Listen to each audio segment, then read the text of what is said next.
Hello viewers, welcome to my channel Harvinder Kaur. आज की इस वीडियो में मैं आपको सिखाने वाली हूँ प्रेजेंट परफेक्ट टेंस। आपको मालूम है कि हमने टेंसेस शुरू किए हैं और इससे पहले मैं 2 वीडियोस बना चुकी हूँ, एक प्रेजेंट इंडेफिनिट टेंस पे और दूसरा प्रेजेंट कॉन्टिन्यूस टेंस पे। तो जो तीसरा टेंस है बहुत ही इंपॉर्टेंट है, वो है प्रेजेंट परफेक्ट कंटिन्यूअस। अगर आपने मेरे वो 2 वीडियोस नहीं देखे हैं, डिस्क्रिप्शन बॉक्स में उनका लिंक है, आप वहाँ से जाके उनको देख सकते हैं, उन वीडियोस को देख सकते हैं। तो आज हम बात करेंगे प्रेजेंट परफेक्ट टेंस की। तो प्रेजेंट परफेक्ट टेंस जो है, आप ये समझ लीजिए कि ये पास्ट का और प्रेजेंट का कॉम्बिनेशन है। अब इस चीज़ से मेरा क्या मतलब है, मैं क्या कहना चाहती हूँ, तो उस चीज़ को आप थोड़ा ध्यान से समझिए कि इस टेंस में हम उन वाक्यों को बनाते हैं, उन सेंटेंसेस को बनाते हैं या उन एक्शंस की बात करते हैं जो कि घट चुके हैं, हो चुके हैं। ठीक है, वो नियर फ्यूचर में काम हो चुका है, लेकिन उसका असर अभी भी हमारे प्रेजेंट पे हो रहा होता है।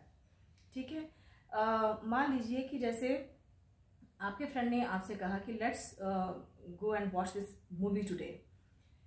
कोई मूवी है, उसने आपको ऑफर किया कि चलो मूवी देख के आते हैं, let's go and watch this movie today, and you से आप वो मूवी ऑलरेडी देख चुके हो। ठीक है, तो वो काम आप ऑलरेडी पास में कर चुके हो, कल देखी परसों देखी, पर आपने वो मूवी देख ली है। अब उसका आपके प्रेजेंट पे क्या असर है कि प्रेजेंट में भी आपको उसकी स्टोरी मालूम है, आपको मालूम है कि वो मूवी कैसी है, क्या उसका प्लॉट है, क्या स्टोरी है, सब आप उसके बारे में जानते हैं, है ना।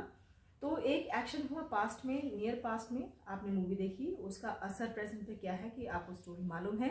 तो आप अपने फ्रेंड को बोलोगे कि I have already watched that movie. No dear, I can go, I have already watch that movie, मतलब कि मैं ऑलरेडी ये पिक्चर देख चुका हूँ। तो मैंने आपको बताया कि ये टेंस होता है थोड़ा सा पास्ट और थोड़ा सा प्रेजेंट का कॉम्बिनेशन।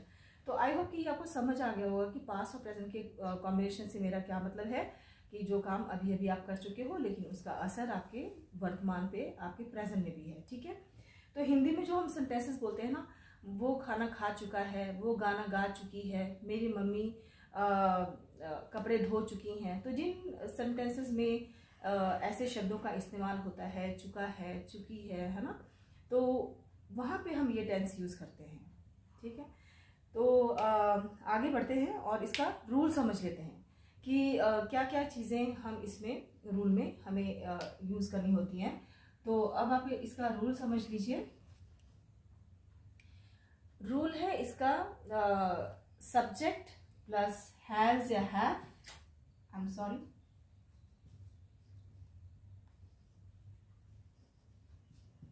सब्जेक्ट प्लस हैज या हैव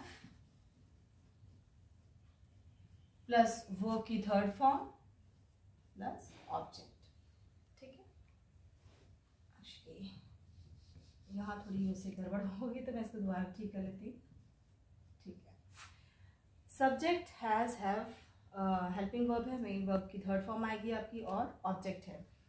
तो यानी कि सब्जेक्ट कौन होता है? सब्जेक्ट सेंटेंस का वो हिस्सा होता है जिसके बारे में बात हो रही होती है, नाउन प्रोनाउन व्हाटएवर, जिसके बारे में भी हम सेंटेंस में बात कर चुके होते हैं या बात कर रहे होते हैं, वो होता है सब्जेक्ट। जैसे कि मैं अगर आपको एक सेंटेंस बोलूँ कि my mother has washed the clothes, मेरी मदर ने कपड़े धो लिए हैं, तो इस सेंटेंस में किसके बारे में बात हो रही है? मदर के बारे में बात हो रही है। तो माई मदर बन जाएगा आपका सब्जेक्ट, क्योंकि मदर के बारे में बात हो रही है। ठीक है, तो सब्जेक्ट होता है जिसके बारे में बात हो रही होती है। ये आपकी हेल्पिंग वर्ब्स हैं, हैज़ और हैव, और जैसा आपका सब्जेक्ट होगा उसके हिसाब से या तो आप हैज़ लगाएंगे या हैव लगाएंगे। अगर आपका सब्जेक्ट सिंगल है, सिंगुलर है, एक बंदा है, एक पर्सन है, तो उसके साथ एस की फॉर्म लग जाती है ना, तो हैज़ लगेगा। एक सिंगल बंदे के साथ अगर हमने हैज़ हैव लगाना है तो हैज़ लगेगा, और जहां हमारा सब्जेक्ट प्लूरल है, एक से ज्यादा लोग हैं, वहां पे हैव लगेगा। ठीक है, तो देखिए अगर हमारा सब्जेक्ट सिंगुलर है, अगर जैसे मैंने माय मदर की बात की थी, तो माय मदर में कितनी मदर्स हैं? माय मदर में तो मेरी एक मदर की बात हो रही है, तो वहां पे क्योंकि वो सिंगल हैं तो वहां उनके साथ लग जाएगा हैज़, तो माय मदर हैज़। ठीक है, सीता का अगर हमें कोई वाक्य बनाना है तो सीता हैज़। ज्यादा लोग कौन हो गए? वी, इंग्लिश में हम होते ना, हम के लिए इंग्लिश क्या होती है, वी होती है, तो वी के साथ लग जाएगा हैव। तो आपने इस चीज़ का ध्यान रखना कि अगर आपका सब्जेक्ट सिंगुलर है, देखिए सिंगुलर में भी एस आता है तो वहाँ पे हैज़ लगेगा। अगर कोई और वर्ब होता कुक तो कुक्स, रन रन्स, ठीक है, हिट हिट्स, तो ये सारे आपके एस फॉर्म में आ जाएगा कि अगर वो सिंगुलर है। तो मैं आपको यहाँ पे थोड़ा सा समझा देती हूँ कि जो हमारा सब्जेक्ट अगर सिंगुलर है, सिंगुलर में क्या क्या आ जाएगा।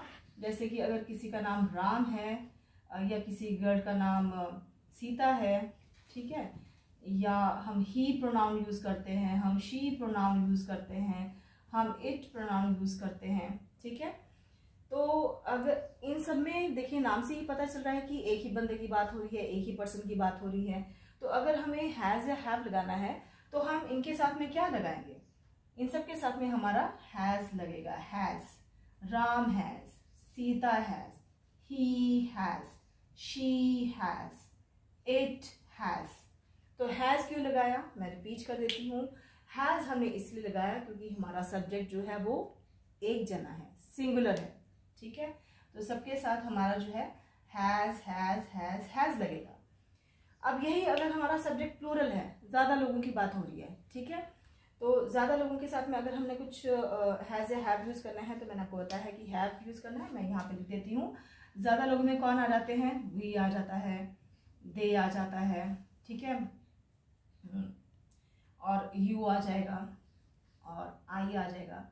यहाँ पे आप मुझसे कह सकते हैं कि मैम यू तो ज़रूरी नहीं है कि ज़्यादा लोग हैं, है ना। अगर मैं मेरे सामने कोई एक इंसान खड़ा है और मैं उससे बात करूँगी अंग्रेजी में तो जाहिर सी बात है मैं उसे यू करके बात करूँगी, तो वो तो सिंगल बंदा है। लेकिन आई और यू के साथ में आप हमेशा जो प्लूरल की फॉर्म्स हैं वो ये लगाएंगे, ठीक है। जैसे अगर कुक शब्द है, एक शब्द है, मान लीजिए कुक, ठीक है, खाना बनाने की जो अंग्रेजी है उसको हम बोलते हैं कुक, है ना।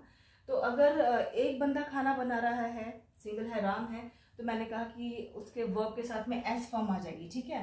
राम कुक्स, सीता कुक्स, ही कुक्स, शी कुक्स, इट कुक्स। एस क्यों लगा दिया, क्योंकि एक सिंगल बंदा है ना। लेकिन अगर प्लूरल है, वी, फिर एस नहीं आएगा, ठीक है, फिर वहाँ पे हमारा एस नहीं आएगा। जहाँ प्लूरल हमारा सब्जेक्ट प्लूरल होता है वहाँ पे वर्ब के साथ एस फॉर्म नहीं आती। तो वी कुक, दे कुक।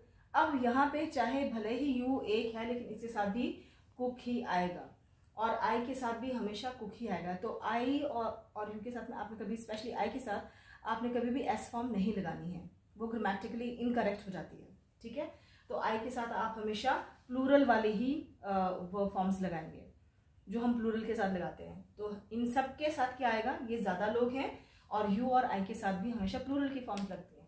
तो यहाँ पे आ जाएगा we have, they have, you have, I have. Okay, तो यहाँ पे सारे हमने कौन से लगाए हैं, कौन सा हेल्पिंग वर्ब लगाया है, हैव लगाया है। तो आई होप कि आपको ये डिफरेंस जो है ये क्लियर हुआ होगा कि यहाँ हमने हैज़ क्यों लगाया है, यहाँ पे हमने हैव क्यों लगाया है। सिंपल एक सेंटेंस में हैज़ इसलिए लगा है क्योंकि सब्जेक्ट सिंगुलर है, हैव इसलिए लगा है क्योंकि सब्जेक्ट हमारा प्लूरल है। तो आई होप कि आपको आधा ये जो रूल है यहाँ तक तो समझ आ ही गया होगा। सब्जेक्ट हैज़ तक समझ में आएगा। अब वर्ब की थर्ड फॉर्म, जब भी हम प्रेजेंट परफेक्ट टेंस यूज करते हैं तो उसमें अभी तक हमने प्रेजेंट इंडेफिनिट में क्या पढ़ा था, वर्ब की फर्स्ट फॉर्म लगती है। फिर प्रेजेंट कंटिन्यूस में भी वर्ब की फर्स्ट फॉर्म। तो ये टेंस ऐसा आ गया जहाँ पे वर्ब की थर्ड फॉर्म लगेगी। आपको ये याद करना पड़ेगा, जो वर्ब की फॉर्म्स होती हैं, आप किसी भी ग्रामर बुक से जो वर्ब की फॉर्म्स हैं तीनों फॉर्म्स रटिए, याद करिए, क्योंकि ये काम तो आपको करना पड़ेगा, ठीक है। अब वर्ब की तीन फॉर्म्स कैसी हैं, गो, वेंट, गॉन। ये गो जो वर्ब है उसकी तीनों फॉर्म्स हैं, ये फर्स्ट फॉर्म है, ये सेकंड फॉर्म है और ये थर्ड फॉर्म है। तो रूल हमें कहता है कि अगर हमारा परफेक्ट टेंस का सेंटेंस बनाना है तो उसमें वर्ब की कौन सी फॉर्म लगेगी, वर्ब की थर्ड फॉर्म लगेगी। तो यानी कि अगर मैंने गो, वेंट, गॉन इनमें से किसी एक का इस्तेमाल करना है तो मैं कौन सा वर्ड यूज करूंगी, थर्ड फॉर्म वाला, यानी कि गॉन।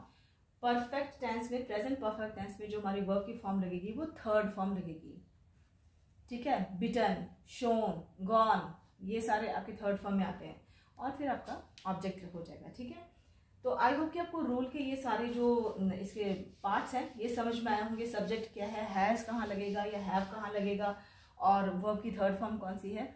इसका हम एक आधा एग्जाम्पल ले लेते हैं ताकि आपको और क्लियर हो जाएगा। ठीक है,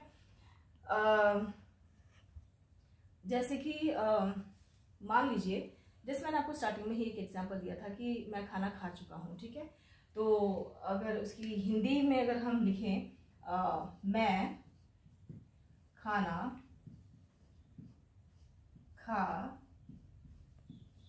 चुका हूँ, आई डोंट नो किस तरह लगती है, किस तरफ लगती है ना, मैं खाना खा चुका हूँ। अब यहाँ पे देखिए, मैंने आपको बताया था कि कीवर्ड क्या होना चाहिए हमारे पास। इस शब्द से हमें पता चल रहा है कि ये एक काम है जो हो चुका है, पास्ट का हो गया है अब, लेकिन इस शब्द से हमें पता चलता है कि वो प्रेजेंट का है। था, अगर था होता तब पास्ट होता ना, यहाँ पे तो हूँ मैंने किया है कि मैं खाना खा चुका हूँ, मैं खाना खा चुका था तो नहीं बोला, था बोलती तो वो पास्ट होता। तो यहाँ पे ये प्रेजेंट परफेक्ट कंटिन्यूस है। ये हमें समझ में आ गया कि अच्छा ठीक है, इसमें क्योंकि ये शब्द लगा हुआ है, चुका हूँ करके लगा है, तो हमें परफेक्ट है। अब इसको हम इस रूल के हिसाब से कैसे चेंज करेंगे। ठीक है, तो किसके, इस सेंटेंस में किसके बारे में बात हो रही है, कौन है सब्जेक्ट यहाँ पे, मैं, मेरे बारे में बात हो रही है ना, खाना किसने खाया, मैंने खाया, तो मैं जो हो जाएगा वो हमारा सब्जेक्ट हो जाएगा। और मैं की इंग्लिश क्या होती है, मैं की इंग्लिश होती है आई। ठीक है, तो आई। अब मैंने जहाँ पे आपको एक और वीडियो बनाया है जहाँ पे सब्जेक्ट ऑब्जेक्ट वर्ब के बारे में बताया था कि हिंदी में हमारा ऑब्जेक्ट पहले आता है और इंग्लिश में वर्ब पहले आता है, तो वो एक बार ज़रूर देख लीजिएगा, वो भी डिस्क्रिप्शन बॉक्स में उसका लिंक होगा, ताकि आपको थोड़ा क्लियर हो जाए कि हिंदी से इंग्लिश में जब हम ट्रांसलेट करते हैं, वो वीडियो भी इसी नाम से है, how to translate from Hindi to English. उसमें आपको क्लियर हो जाएगा कि हिंदी से इंग्लिश में जब हम बनाते हैं, ट्रांसलेट करते हैं तो कैसे करते हैं। ठीक है, तो आई की हो गया, आई मैं के लिए यूज़ हो गया, तो ये हमारा हो गया सब्जेक्ट। अब इसमें हैज़ या हैव लगाना है। ठीक है, तो आई के साथ क्या लगेगा, हैज़ लगेगा कि हैव लगेगा। आई के साथ प्लूरल की वर्ब फॉर्म्स चलती हैं तो हैव लगे, यहाँ पे हेल्पिंग वर्ब में भी आपका हैव लगेगा। ठीक है, सो आई हैव खाना खा चुका हूँ। आई हैव, खाने की इंग्लिश क्या होती है, खाने की इंग्लिश होती है ईट। ठीक है, और इसकी तीनों फॉर्म्स क्या है, खाना खाने का जो एक्शन है, जो वर्ब है, उसकी तीनों फॉर्म्स क्या है, ईट, एट, ईटन। ये तीन फॉर्म्स हैं, first form, second form and third form. तो हमने रूल में पढ़ा है कि हमें वर्ब की थर्ड फॉर्म लगानी है। ठीक है, तो वर्ब की थर्ड फॉर्म में ईट, एट, ईटन, तो इन तीनों में से कौन सा आएगा, ईटन आएगा। तो आई हैव क्या आ जाएगा यहाँ पे, ईटन। खाना खाने की इंग्लिश क्या होती है, eaten. I have eaten my food, तो वो क्या खा चुका है, वो खाना खा चुका है। ठीक है, तो ये देखिए कितनी आसानी से हमने परफेक्ट टेंस का एक सेंटेंस बना लिया। सब्जेक्ट हमने लगा दिया, सब्जेक्ट के अकॉर्डिंगली हमने हैव लगा दिया, वर्ब की थर्ड फॉर्म लगा दी और ऑब्जेक्ट लगा दिया। तो बहुत ही इजी है, आप इस टेंस को बड़ी इजीली फ्रेम कर सकते हैं। बस आपको दो तीन चीज़ों का ध्यान देना है, जो कि हैज़ कहाँ सब्जेक्ट के साथ कहाँ लगेगा, हैव कहाँ लगेगा, और वर्ब की थर्ड फॉर्म है। यही एक टेंस है जहाँ पे कि वर्ब की थर्ड फॉर्म लगती है। बाकी जो भी आपके टेंसेज हैं उनमें वर्ब की फर्स्ट फॉर्म लगती है, चाहे वो प्रेजेंट इंडेफिनिट हो, प्रेजेंट कंटिन्यूअस हो या प्रेजेंट परफेक्ट कंटिन्यूअस हो। 4 टेंस है ना, हर टेंस के, अगर हम प्रेजेंट टेंस की बात करें तो इसके 4 हिस्से हैं। तो इसके चारों हिस्सों में 3 में वर्ब की फर्स्ट फॉर्म आती है। इकलौता परफेक्ट टेंस ऐसा है जिसमें हमारी वर्ब की थर्ड फॉर्म आती है। ठीक है, तो आपको आई होप यहाँ तक क्लियर हो गया होगा, समझ में आ गया होगा। बहुत इजी है और बिल्कुल घबराने की इस टेंस से आपको ज़रूरत नहीं है। तो अगर आपको ये वीडियो पसंद आया, आपको समझ आई, सबसे वीडियो पसंद आने से भी ज़्यादा इम्पॉर्टेंट है कि आपको समझ आया कि नहीं आया, क्योंकि मेरा मकसद आपको यहाँ पे सिखाने का है। अगर आपको समझ में आया है, मेरा पढ़ाना आपको समझ में आ गया है, तो ज़रूर आप इसे शेयर करें, लाइक करें और सब्सक्राइब करें, और अपने फ्रेंड्स के साथ तो भी इसे ज़रूर शेयर कीजिए, है ना। और दूसरी बात कि जो मैं सिखाती हूँ आप प्लीज़ उसे रिलीजियसली देखा कीजिए, प्रैक्टिस किया कीजिए। इंग्लिश कोई बहुत रॉकेट साइंस नहीं है, हमेशा मैं बोलती हूँ इट्स अ स्किल, जितना ज़्यादा आप मेहनत करोगे उतना ही ज़्यादा आपका इसमें निखार आता रहेगा। ठीक है, thank you so much for watching my video. Thank you all, love you and God bless you.